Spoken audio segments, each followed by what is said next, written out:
আজ হচ্ছে 25শে ডিসেম্বর। আমরা মানালি থেকে বেরিয়ে আজ নতুন ঠিকানায় যাচ্ছি, যার নাম হচ্ছে কাসল। পার্বতী নদী দিয়ে উষ্ণ প্রস্রবণের মতো গরম জল বা জলীয় বাষ্প বেরোচ্ছে। এটা এই অঞ্চলেই দেখা যায়, আমাদের দার্জিলিং এলাকায় কিন্তু এটা দেখা যায় না, এবং হোটেলে এই জল ব্যবহারও হয়, এই গরম জল।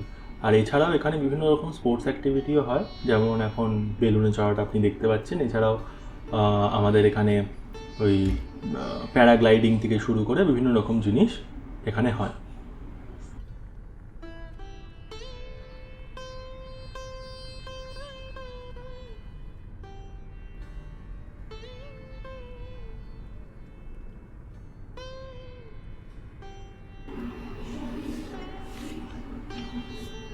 আপনার রাস্তাটা দেখতেই পাচ্ছেন, যেমনটি আমরা বলেছিলাম মানালির রাস্তা খুবই পরিষ্কার, খুব চওড়া, পরিচ্ছন্ন।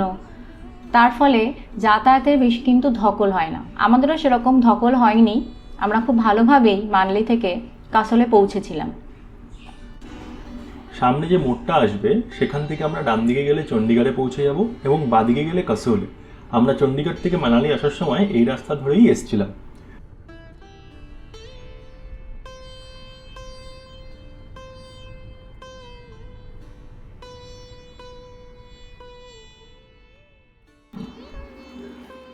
কাসল যাওয়ার পথে আমরা পার্বতী নদীর ধারে একটা চায়ের দোকান দেখে দাঁড়িয়েছি।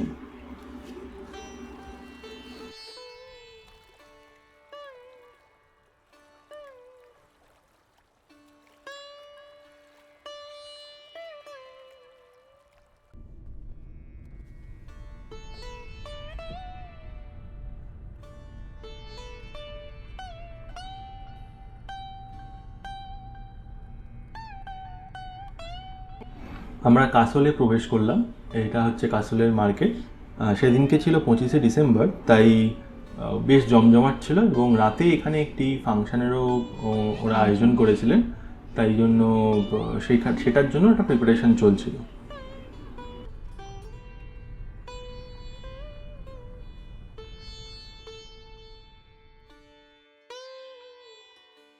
অতিরিক্ত ভিড়ের কারণে আমরা মণিকরণের দিকে রিভার সাইড নামক একটি হোটেলে থেকেছিলাম।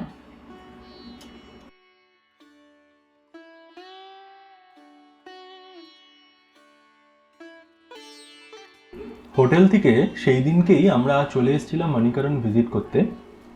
এবং এই গুরুদ্বারার স্পেশালিটি হচ্ছে এখানে সমস্ত যে রান্নাবান্না হয় সেগুলো হয় হচ্ছে প্রাকৃতিকভাবে, মানে এর গরম, মানে এই ইয়ের নিচে গরম জলের একটা ব্যবস্থা আছে, যেখানে ডাইরেক্টলি ওরা ভাত সেদ্ধ করে এবং সমস্ত কিছু ওখান থেকেই রান্নাবান্না করে। এই যে আপনারা ধোঁয়াটা দেখতে পাচ্ছেন এখন, এই ধোঁয়াটাতেও কিন্তু আমরা যখন মানে ওখান দিয়ে গেছিলাম, এখান দিয়েও কিন্তু ভাতের গন্ধ বেরোচ্ছিল। ভাত সেদ্ধ যেটা হয়, সেই ভাত সেদ্ধর গন্ধটা কিন্তু এখান দিয়েও বেরোচ্ছিল।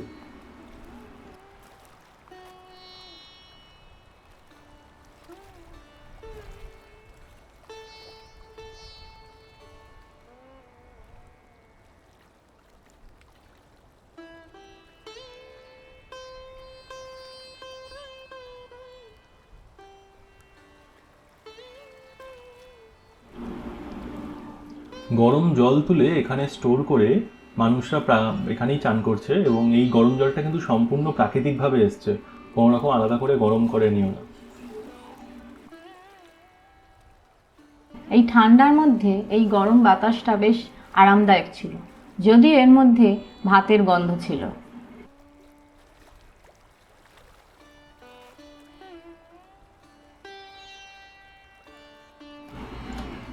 মানিকারণ থেকে বেরিয়ে আমরা চালালের উদ্দেশ্যে রওনা দিয়েছিলাম, এবং এই যে পার্বতী রিভারটি আছে এটিকে ক্রস করার জন্য এইরকম একটি ব্রিজ বানানো হয়েছে, যেটার মাধ্যমে আমরা ওপারে গেছিলাম, এবং এই ব্রিজের মধ্যে দিয়ে কিন্তু গাড়িও যাতায়াত করছিল।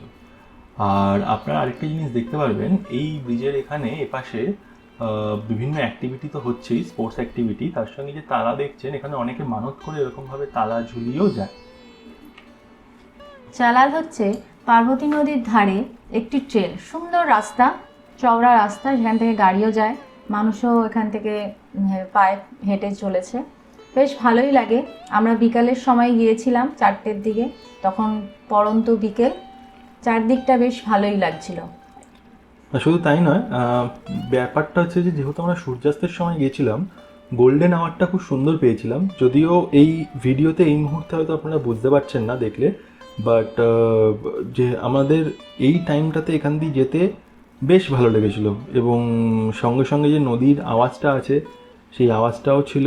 আর বিভিন্ন লোক এখানে আপনারা দেখতে পারবেন, তারা হেঁটে চলেছে, তারা হিমাচল থেকেও আছে, দিল্লি থেকেও আছে, আমরা যেমন ওয়েস্ট বেঙ্গল থেকে ছিলাম। এবং সত্যি কথা বলতে ওয়েস্ট বেঙ্গল থেকে আরও দুটো ফ্যামিলির সঙ্গে আমাদের আলাপ হয়েছিল এখানে, এবং বেশ ভালো। আপনারা অবশ্যই হাঁটবেন, তবে একটা কথা মাথায় রাখবেন, এটা কিন্তু মোটামুটি 5 কিলোমিটারের কাছাকাছি হাঁটতে হয়। এবং যাতায়াত মিলিয়ে নয়, মানে শুধু যাওয়াটা 5 কিলোমিটার, ফেরাটা 5 কিলোমিটার, মানে যতদূর আমরা গেছিলাম। তো সেইটা একটু মাথায় রাখবেন। এবং এখানে কিন্তু মাঝপথে আপনি যদি ছেড়ে দেন যে না আমি আর এখানে হাঁটতে পাচ্ছি না, সেই ক্ষেত্রে কিন্তু কোনো গাড়ির ব্যবস্থা নেই, আপনাকে হেঁটেই ফিরতে হবে। তো সেই জিনিসটা মাথায় রাখবেন। এখানে অনেক ছোট বড় হোটেলও আছে, থাকার জায়গা রয়েছে রিভার সাইডে, আপনারা চাইলে এখানে থাকতেও পারেন।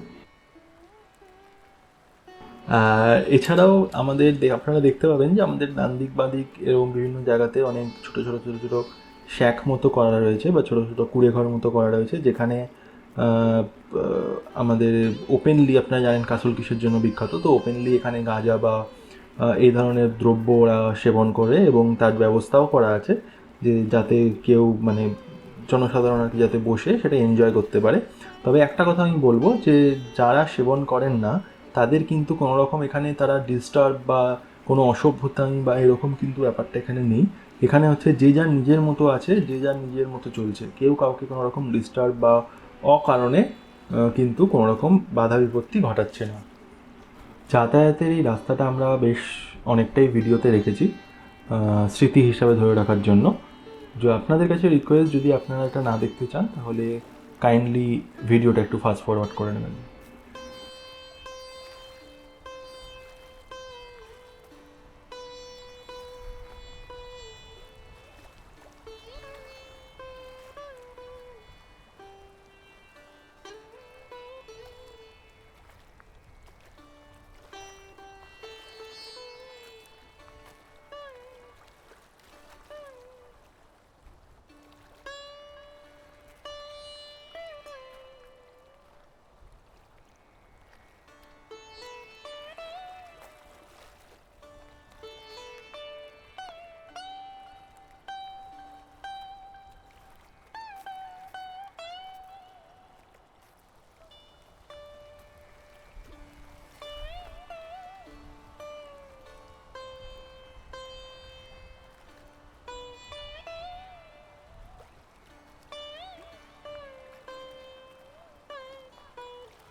যত আমরা চালালের ভেতরের দিকে যাচ্ছি, গ্রামের দিকে যাচ্ছি, ততটাই রাস্তা কিন্তু সরু এবং খারাপ হচ্ছে।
আমরা পার্বতী নদীর ধারে বেশ কিছুক্ষণ বসছিলাম এবং সূর্যাস্তটা এখানেই কাটিয়েছি। আপনারাও উপভোগ করুন।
এবার আমাদের ফেরবার পালা।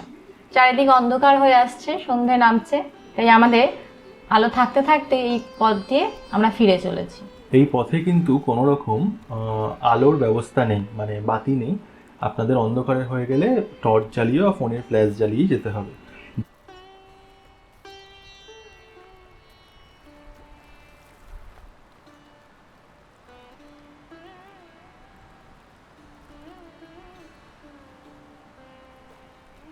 অন্ধকারের পরে আমরা একটি সুন্দর দৃশ্য দেখতে পেয়েছিলাম, সেটা হচ্ছে যে এই শ্যাকগুলো বেশ রঙিন হয়ে উঠেছিল এবং সত্যি কথা বলতে মায়াবী হয়ে উঠেছিল। যাদের একটু ভ্রমণপ্রিয় এবং যারা একটু খাদ্যরসিক, তাদের এই শ্যাকগুলো ভালোই লাগবে।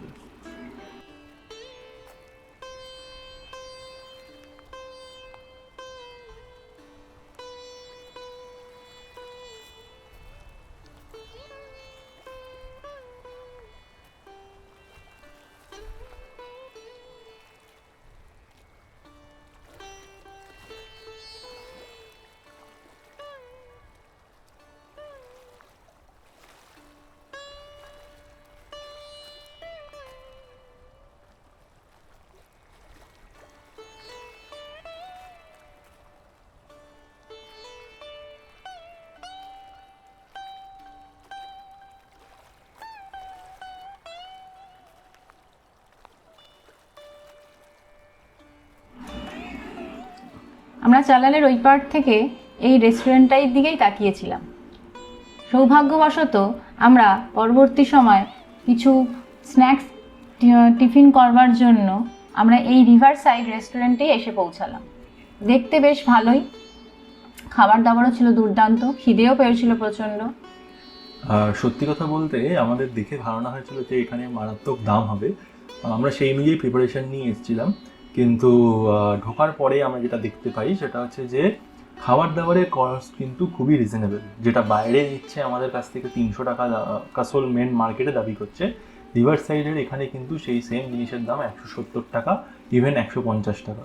তাই জন্য আমরা এখান থেকেই খাওয়ার জন্য সিদ্ধান্ত নিই, এবং যেহেতু পরিবেশটা তো সুন্দর এবং পুরো পার্বতী নদীর ধারে, তাই জন্য এখানেই আমরা ভোজনটা করেছিলাম। কিন্তু মারাত্মক ঠান্ডা ছিল, তো বিশাল, মানে জমিয়ে দেওয়ার মতো ঠান্ডা।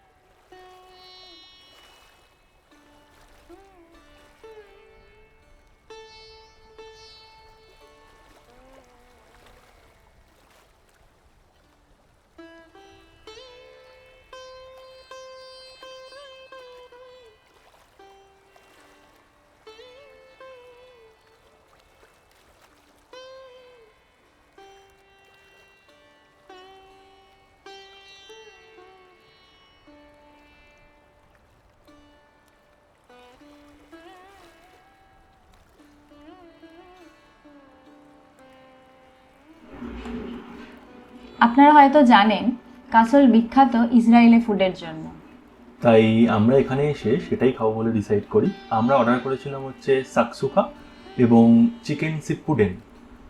যদিও সেকেন্ডটা আমার শুনে নারুটো সিপুডেনের সঙ্গে খুব একই রকম লাগলো, যাই হোক। তো আর তার সঙ্গে বার্গার ছিল, আর ছিল হচ্ছে একটি স্যান্ডউইচ।